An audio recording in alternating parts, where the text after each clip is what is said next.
سبحانك لا علم لنا إلا ما علمتنا إنك أنت العليم الحكيم رب اشرح لي صدري ويسر لي أمري واحلل عقدة من لساني يفقه قولي أما بعد.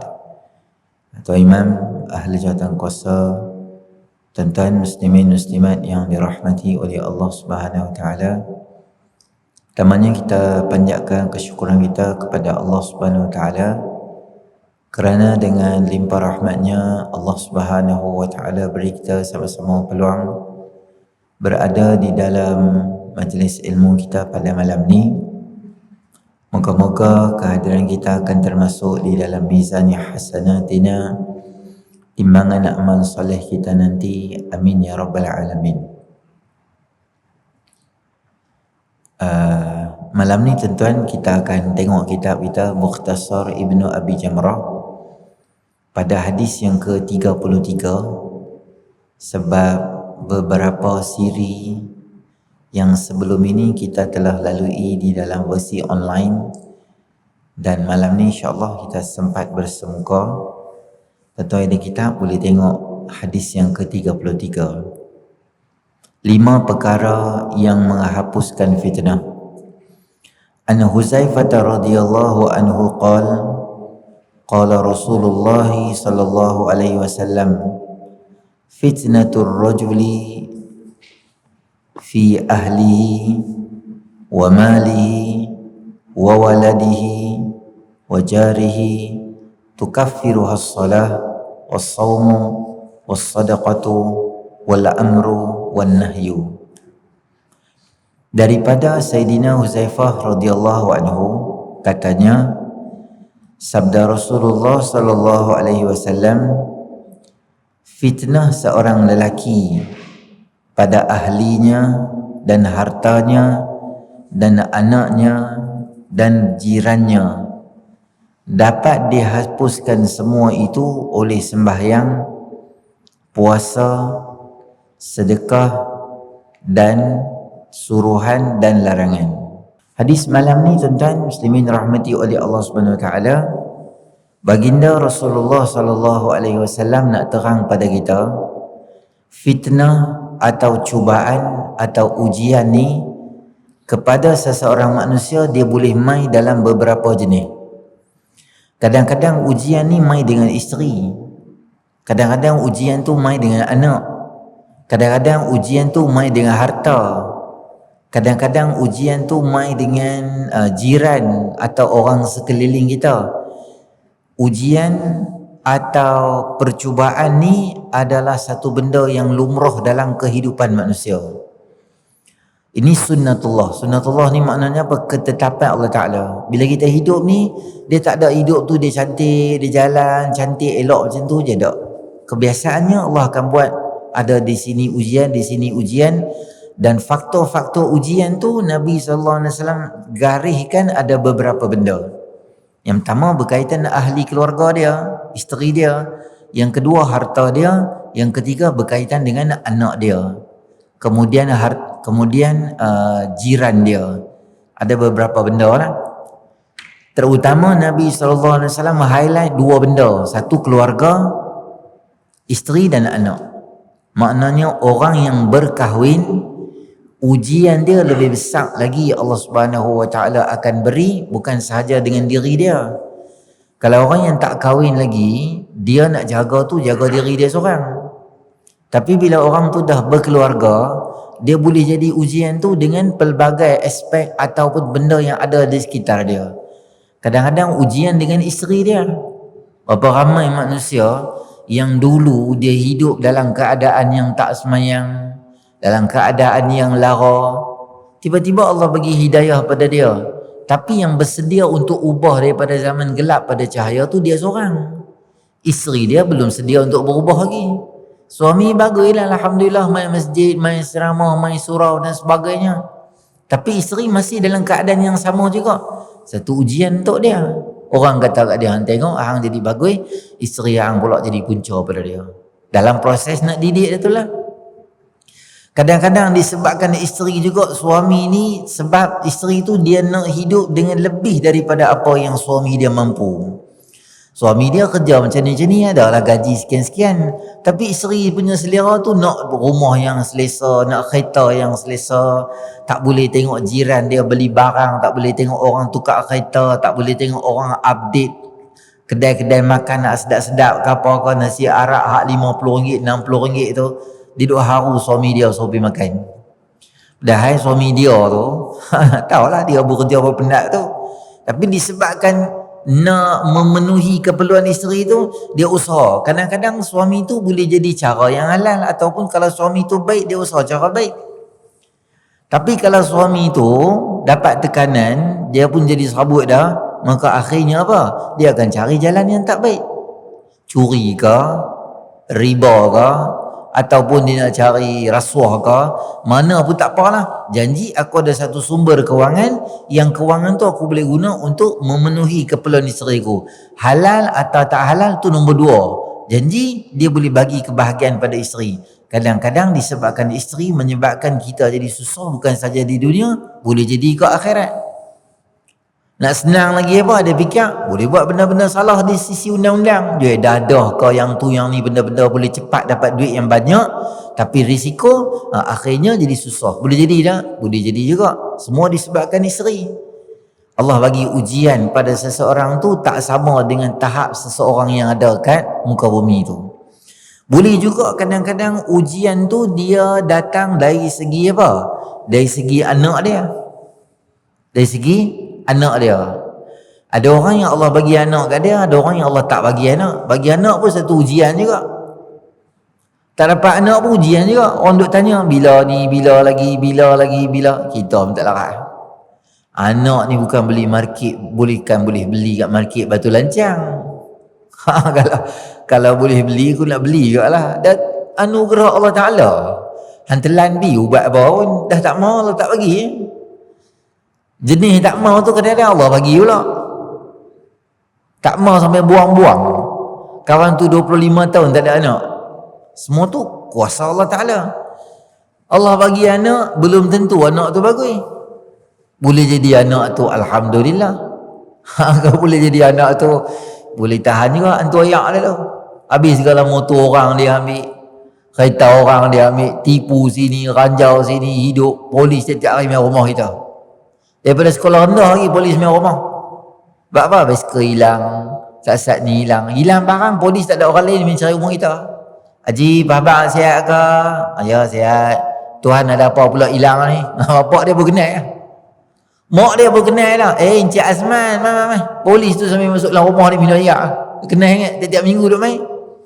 Mak dia pun duduk tunggu depan rumah dengan bapak dia. Minggu ni polis tak main pula rumah kita ni. Nanti pun tengok balai, kot dia nak main petang ni, boleh tak masuk. Macam tetamu pula. Sebab dia pun pening dengan anak dia. Kami pun tak tahulah tuan, tak tahu nak abang lah. Tak larat abang dah kat dia. Macam-macam benda dia buat kat rumah. Boleh jadi ujian untuk dia. Bapak bagus, Alhamdulillah. Kadang-kadang anak oleh Ayazubillah terlibat dengan dadah dan sebagainya. Ujian tu anak untuk siapa? Untuk bapak dia, boleh jadi itu sebagai punca Allah Ta'ala nak bagi ujian pada dia.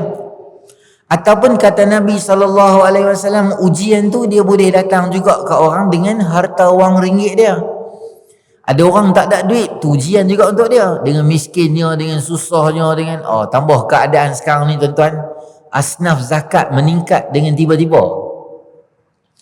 Jumlah asnaf 8 tu je, dia tak meningkat jadi 12. Tapi setiap 8 tu, hak fakirnya, hak miskinnya, hak tak ada kerjanya, hak tiba-tiba musibahnya, semua ni tiba-tiba jadi asnaf. Bila orang tak dapat duit, duit yang patut dia dapat, duit yang tak patut dia dapat pun dia beratok pergi ambil untuk dia. Orang buat food bank, gerobak rezeki, macam-macam lah, almari rezeki lah. Hang susah, hang ambil. Dia tulis kat situ, ambil bila susah, ambil bila perlu, beri jika mampu. Dia tulis kat situ. Maksudnya ada hari yang lapar, ambil Ada hari yang ada rezeki lebih sikit, ambillah beras jasmin dengan beras Faiza 5 kilo, hang lempaklah dalam tu. Orang lain boleh ambil pula. Konsep dia gitu. Dia turun dengan 4 wheel drive, 4x4 16. Hari-hari main balai beras. Cekik tengok. Dia ni macam kontraktor hebat ni. Dia saja dia jadi syok tu. Ada orang yang susah, Allah uji dia. Ada orang terlalu kaya, Allah uji dia juga. Bila terlalu kaya ni, kepala otak ni fikir apa tuan-tuan? Nak buat benda jahat. Hak soleh, dia fikir benda baik. Orang ada duit ni, dia nak buat tu. Pencuri, dia pergi rompak bank. Berapa ribu dia pergi ambil duit dalam bank tu? Dia pergi ambil dalam duit dalam bank tu 2 juta, contohlah. Dapat 2 juta, pencuri tu, dia buat apa? Dia pergi daftar online kelas mengaji bahasa Arab. Hari Khamis mana Jumaat dia main baca Yasin. Oh duit banyak 2 juta. Mari kita baca Yasin lah, baru barakat sikit duit. Ada malam sikit. Dia buat apa duit tu? Dia pergi cari minum arak. cari arak, cari makanan, cari minuman, cari ruang untuk berzina. Sebab bila duit banyak, dia tak tahu nak buat apa ke arah kebaikan. Ada orang bagus, Allah bagi duit dia, Allah uji dia dengan duit yang banyak, dia boleh derma, infak fi sabilillah, sedekah. Kadang pergi ceramah di Kuala Lumpur tuan-tuan, kuliah subuh, parking kereta dia, kereta parking tu semua hak dia ni. Oh dah mesti biasa. Kereta hak jenis luar negara ni, Lamborghini lah, Ferrari lah, parking sembahyang subuh. Kita pas sembahyang duk makan, dia pun makan kat luar tu, tengoklah kereta banyak di situ tu. Haji kereta sakan tu kereta siapa tu? Tu ustaz nampak di ujung tu, makan tu. Itulah kereta tu kan. Tu pengarah syarikat sekian-sekian tu, CEO. Ya Allah, CEO. Butang baju pun kala-kala macam traffic light ke tu. Hijau merah dengan kuning. Butang relax, muka relax gitu. Ya Allah Akbar. Duit banyak tapi dia guna ke arah agama. Itu yang hebat tu.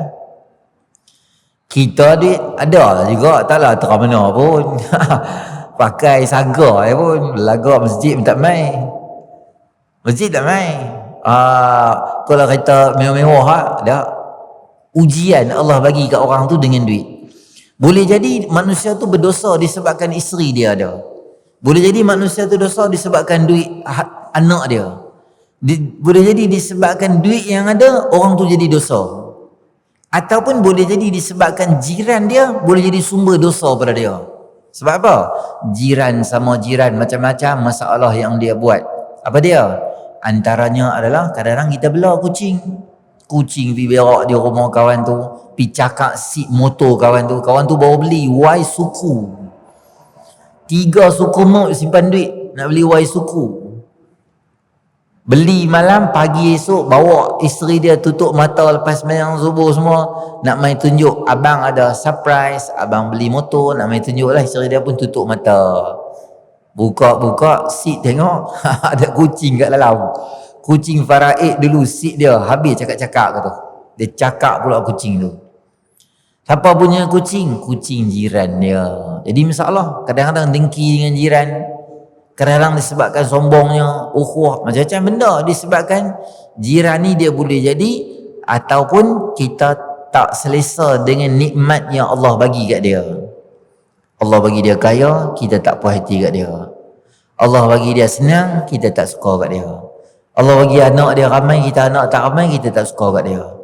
Boleh jadi tak dosa dengan semua benda tu? Boleh. Tapi Nabi SAW kata, semua dosa kesilapan disebabkan beberapa benda tu, kalau hampa buat benda ni dia boleh cover balik. Dosa-dosa tu dia boleh padam balik. Dia boleh kambuh balik dosa-dosa tu. Apa dia? Dengan sembahyang, tukaffiruhas salah, was-sawmu, was-sadaqatu, wal-amru, wan-nahyu. 5 benda.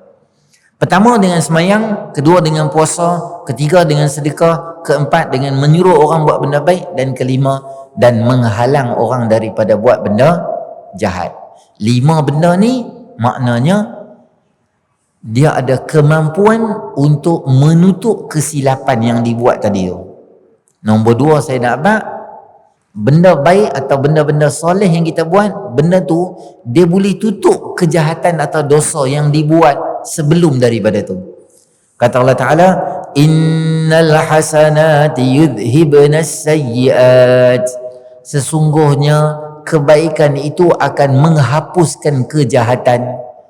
Dalam banyak-banyak benda baik, inilah 5 benda baik yang sangat baik ataupun yang sangat boleh dapat pahala yang sangat banyak sehingga menutup kesilapan yang atau dosa yang dibuat disebabkan anak, isteri, kedekut, dosa yang tu boleh kambui. Apa dia? Semayang. Di samping daripada semayang fardu, semayang-semayang sunat juga ada kemampuan luar biasa untuk menambah koleksi pahala untuk menutup kesilapan yang kita buat. Semayang sunat apa? Termasuk qabliyahnya, ba'diyahnya, duhanya, qiyamul lailnya, tahajud dan sebagainya. Itu memang sangat hebat sekali lah.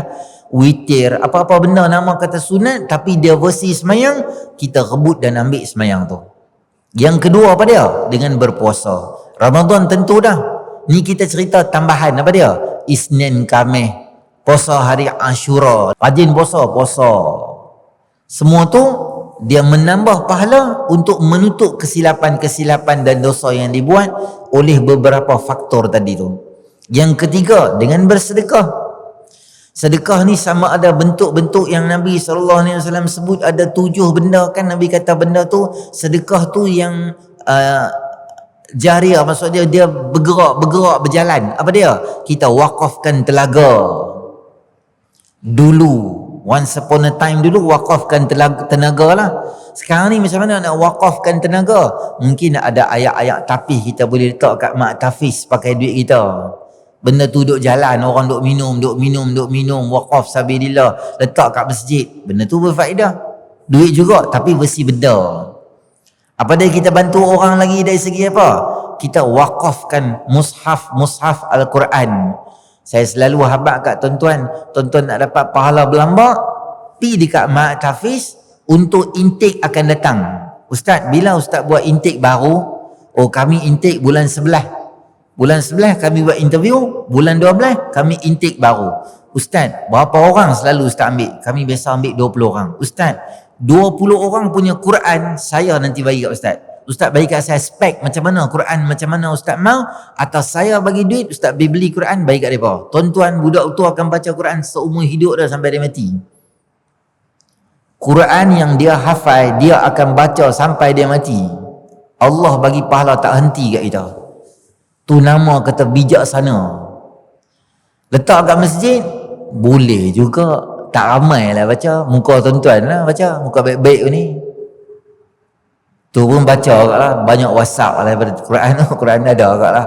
Tukar-tukar terkejut ke apa. Main awal Jumaat sikit. Baca kahfi sikit. Sebab umur orang duk usia kan. Baca handset ya. Baca kahfi sikit. Budak tahfiz tuan-tuan. Sebelum tuan-tuan bangun lagi dia bangun dah. Sejam sebelum subuh. Geng tahfiz nanti bangun. Tu kaedah dia. Sekolah tahfiz kalau bangun pukul 9 pagi yang katuk buang tu. Yang buat kilang garam. Tak boleh buat tahfiz pukul 9 bangun. Merepek. Awal sejam kena bangun dah. Sebab mereka nak hafal sebelum subuh. Mantap hafalan, otak clear. Budak pula tak ada benda burden banyak lagi. Beban tak ada lagi.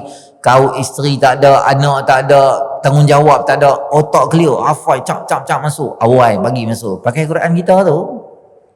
Ustaz, tahun depan ada lagi budak masuk? Ada. Nah, saya bagi kat Ustaz duit. Tu nama dia cerdik tu. Tu sedekah juga tu. Sedekah ni semua tuan-tuan, dia akan cover dulu hak kita duk merepek dulu ni. Zaman duk bawa aci ronda belakang sikit. Ada zaman tu. Zaman tak semayang kan. Zaman pok ye. Bawa motor Vespa, bawa markah belakang kan. Zaman tu semua dosa-dosa siapa nak ganti balik? Selain pada semayang taubat, memperbanyakkan sedekah. Ni Nabi habaq dengan semayangnya, dengan puasanya, dengan sedekahnya. Sama ada bagi duit, tuan-tuan lalu main masjid, kan sedekah subuh. Setiap pagi malaikat kata apa? Allahumma ati munfiqan khalafa wa qala al-akharu wa ati mumsikan talafa. Ya Allah, orang yang rajin derma pagi-pagi, derma hari-hari ni, ya Allah, engkau gantikan pada dia, ya Allah. Allah ganti balik lah. Bawa mai, tak kira lah, RM1, RM2 lah. Orang yang mampu RM1, RM2 lah. Tuan-tuan boleh 20, 50, okey, tak ada masalah. Sebab apa? Hang rajin bagi 50. Aku traders. Aku untung saham. Sebab semalam sebelum tutup pukul 5 tu, aku ada beli, aku ada jual balik, aku dapat untung. Pagi ni aku derma 500 kat tabung masjid. Contohnya. Kod dana. Janji derma bagi. Tiap-tiap hari jangan berlalu 3 benda dalam hidup kita.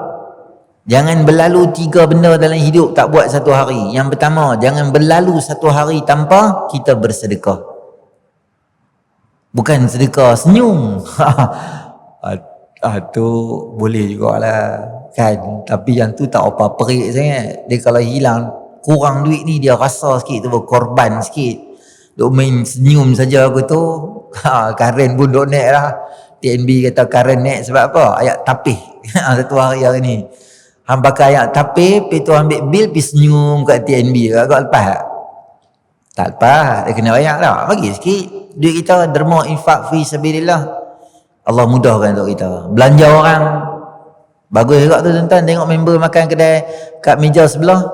Kalau kita kenal, boleh juga. Tak kenal pun, tak tahu. Siapa tak tahu. Pakcik mana, bayar pergi kat dia. Tu meja nombor 23 makan tu saya tolong bayar. Alah pakcik tu makan apa? Nasi lemak satu, kari pap satu, teh-o kosong satu. Ada sampai RM45. Ada RM4 pun tak sampai. Bayar habis ya. Lepas tu niat apa? Ya Allah, derma yang aku buat kat pakcik tu, aku niatkan supaya bagi pahala pada arwah ayah aku. Sampai tak tuan-tuan? Sampailah. Waladun salihun yad'u lahu, anak soleh yang doa pada ibu dan bapa dia, pahala sampai. Macam itulah sikit-sikit cari pahala. Beli cikelat bagi kat budak-budak, jumpa budak-budak beli barang kat kedai, tolong belanja mereka. Hang beli apa ni? Beli aiskrim. Berapa? Satu je. Ada kawan lagi? Tak ada. Saya seorang dengan pakcik. Pergi mai-mai kat kaunter. Ni budak ni ambil ni berapa ni? RM1.2. Saya tolong bayar. Dah hampir. Pakcik tak apa, saya ada duit. Tak apalah pakcik belanja hari ni. Dah hampir pi. Doa kat pakcik ya. Makasih pakcik. Piung dia ambil biskut belah. Kecil lah benda tu. Kecil. Di sisi Allah dia hebat tuan-tuan. Kecil-kecil macam itulah tuan-tuan cari pahala. Suruh dia doa. Bagi kita sihat, bagi kita selamat. Allah pelihara, Allah panjang umur, Allah buat baik kat kita banyak-banyak. Dengan apa? Dengan memperbanyakkan sedekah. Dan yang keempat dan kelima, wal amru wan nahyu. Suruh orang buat benda yang baik. Suruh orang buat benda yang baik walaupun, dan menghalang orang buat benda yang jahat. Menghalang orang buat benda yang jahat. Tuan-tuan nampak benda tu salah, bagi tahu. Kita pergi kedai, kita tengok dia tu bungkus juga kita Milo Ice, tapi dia pakai gelang yang Sing suka pakai tu, gelang tu. Gelang yang biasanya orang agama Sing dia pakai lah. Kerana kita sampai ke Sing buat nak ikut tak. Saya tak pernah tengok orang Sing pakai ni. Ya hana-hana dengan miswak tu ada. Tak ada orang. Kita agama ada semua benda untuk kita. Tapi pelik kita suka tiru orang. Tak apalah, kita dah beli barang semua, kita kata dia, adik pakcik nak abang satu benda apa dia? Boleh cik abang satu benda, jangan marah ha. Ni gelang ni kita orang Islam tak boleh pakai. Cincin boleh, Nabi Muhammad selalu pakai cincin. Tukar nanti nah. Terima kasih pakcik, terima kasih pakcik. Okey, macam tu ya tuan-tuan, tak payah marah dia apa. Dengan kasih sayang cakap dengan dia. Esok kita jumpa benda salah, kita cakap lagi. Kita cakap benda yang salah, kita cakap lagi. Nabi Allah Musa AS, bila dia jalan dengan Nabi Khidir AS, dia nampak beberapa benda yang pada pandangannya benda tu tak betul. Apa dia? Dia bunuh satu budak kecil, dia rosakkan kapal, kemudian dia pi buat pula tembok pada orang. Buat tembok tu tak apalah, bukan benda jahat. Benda salah ni, pecahkan kapal. Nabi Musa AS, jiwa dakwah yang ada kat dia, apa dia kata? Sebab apa pi buat benda ni?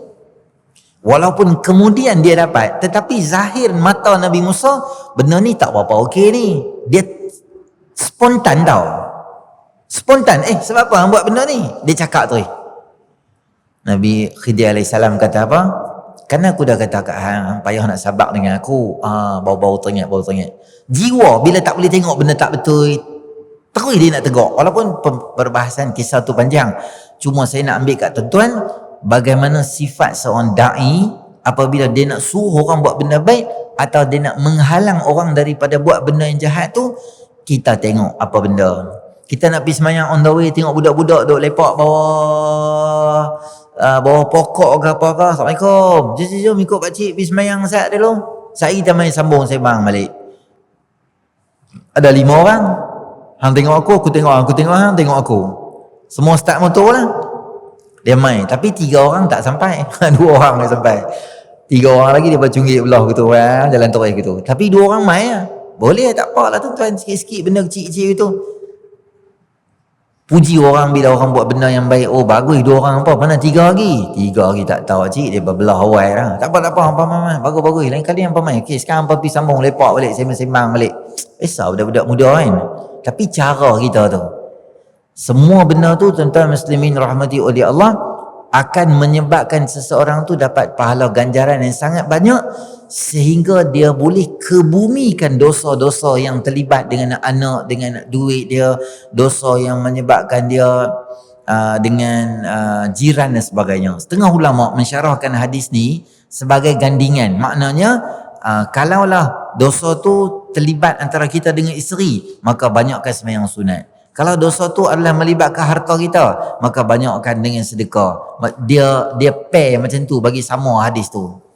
Ada setengah ulama syarah hadis ni, dia kata tak, semua benda tu ada kemampuan untuk hapuskan semua dosa-dosa yang terlibat dengan benda-benda tu. Maka tuan-tuan muslimin rahmati oleh Allah Subhanahu Wa Taala, tuan-tuan pernah dengar tak hadis yang orang tu muflis ke akhirat? Dia bawa pahala dia banyak, semayang, puasa semua banyak. Tapi bila dia kutuk dia ni, dia bunuh dia ni, dia tumpahkan darah dan sebagainya, menyebabkan dosa dia, pahala dia semua hilang, sehingga dia ambil dosa dia tu top up bagi kat dia. Dalam hadis tu juga menyebut bahawa orang yang mula mai dekat padang mahsyar tu dengan keadaan pahala puasa dia banyak, semayang dia banyak. 2 benda ni dia tak pernah tinggal. Maknanya 2 benda ni, semayang dengan puasa, boleh menyebabkan akaun pahala seseorang tu ditambah dengan luar biasa. Maka jangan kita tinggal yang fardu ataupun yang sunat, terutamanya yang sunat, jangan kita tinggalkan. Memperbanyakkan amalan-amalan ke arah nak dekatkan diri kita dengan Allah Subhanahu Wa Taala. Semoga Allah hapuskan fitnah diri kita. Tengok hadis berikutnya. An Abi Hurairah radhiyallahu anhu anna Rasulullah sallallahu alaihi wasallam qala yata'aqabuna fikum malaikatun bil laili wa malaikatun bin nahar wa yajtami'una fi salatil fajri wa salatil asri thumma ya'ruju alladhina nabatu fikum fayas'aluhum wa huwa a'lamu bihim kaifa taraktum ibadi fayaquluna taraknahum wa hum yusalluna wa atainahum wa hum yusallun. Dari Abu Hurairah radhiyallahu anhu katanya, sabda Nabi sallallahu alaihi wasallam, berturut-turut malaikat datang kepada kamu di waktu malam dan di waktu siang, dan mereka akan berhimpun pada waktu fajar dan waktu sembahyang asar. Kemudian naiklah mereka bermalam pada kamu, maka Allah akan bertanya pada hai ia mengetahui dengan mereka, bagaimana kamu meninggalkan hamba-hambaku? Mereka berkata, kami meninggalkan mereka sedang bersembahyang, dan kami datang pada mereka juga sedang bersembahyang. Baik, Allah Subhanahu Wa Taala setiap hari ada laporan harian yang akan dibentangkan pada Allah Subhanahu Wa Taala. Setiap hari akan ada laporan harian. Bila subuh sekali perbentangan, asar sekali akan dilaporkan amalan kita. Dia ada versi bentang mingguan, di mana bentang mingguan itu pada hari Khamis. Apabila ditanya pada Nabi SAW, sebab apa rajin puasa Isnin Khamis? Kerana itu adalah hari dibentangkan amalan pada Allah Ta'ala. Aku suka dibentangkan amalan, laporan kegiatan amal aku dalam keadaan aku sedang berpuasa. Maknanya ada laporan harian, ada audit yang dibuat untuk amalan kita dalam mingguan. Ada tak versi tahunan? Ada nisfu Sya'ban. Nisfu Sya'ban tu, maka malam tu akan dibentang dan ditukarkan buku laporan harian tahunan kita. Audit yang dibuat, ikutlah bentang-bentang semua tukar. Maknanya buku-buku ni semua digabung dan akan dimasukkan semua amalan-amalan yang kita buat ni di mana? Dalam buku yang akan dapat nanti di padang mahsyar nanti. Malaikat yang naik turun setiap hari ada satu skuad malaikat asing, bukan malaikat raqib dan atid. Tak, ma yalfidhu min qaulin illa ladaihi raqibun atid. Setiap pertuturan dan bicara yang diucapkan oleh manusia dicatat dan dicatat oleh malaikat raqib dan atid. Yang ni tak pergi mana, dia duduk tang ni je. Habis yang naik turun tu skuad lain, malaikat lain yang dia mai dan dia akan laporkan pada Allah Ta'ala. Allah Subhanahu Wa Ta'ala Tuhan Maha Tahu, Maha Alim. Dia tanya, hampa mai pada mana? Maka malaikat berkata, kami mai pada hamba-hamba kamu ya Allah. Macam mana mereka? Masa kami mai, mereka duduk semayang subuh. Masa kami dah habis kerja semua, kami nak balik, kami tinggal mereka duduk semayang asar. Maknanya sentiasa dalam keadaan beribadat. Sebab apa Allah Ta'ala tanya? Sebab untuk beri kemuliaan pada insan. Kerana apabila Allah Ta'ala mula nak cipta manusia, malaikat kata janganlah buat mereka ni tumpahkan darah. Maka Allah Ta'ala sebut kata apa? Aku tahu apa yang aku nak buat. Pertanyaan Allah Subhanahu Wa Ta'ala kepada malaikat nak ikrar atau pengakuan daripada malaikat tentang kemuliaan hamba-hamba yang soleh. Ada orang yang buat kerosakan di muka bumi, tapi jangan kata semua hak buat jahat. Ada hamba-hamba aku yang rajin semayang kat aku di malam, dan ada hamba-hamba aku yang rajin semayang dengan aku di waktu pagi. Hadis ini nak menunjuk atau nak menaikkan martabat orang-orang yang soleh, yang sentiasa beribadat pada Allah Subhanahu Wa Ta'ala, bagi menafikan kata-kata malaikat tentang jahatnya manusia nak tumpahkan darah tu. Hadis ni juga menunjukkan pada kita kelebihan sembahyang subuh dan kelebihan sembahyang asar, terutama ketika secara berjemaah. Kalau orang perempuan di awal waktu, kerana pertukaran berlaku di awal asar dan di awal subuh. Jadi kalaulah orang perempuan di rumah kita nak pergi semayang surau, gerak isteri kita suruh dia semayang. Gerak isteri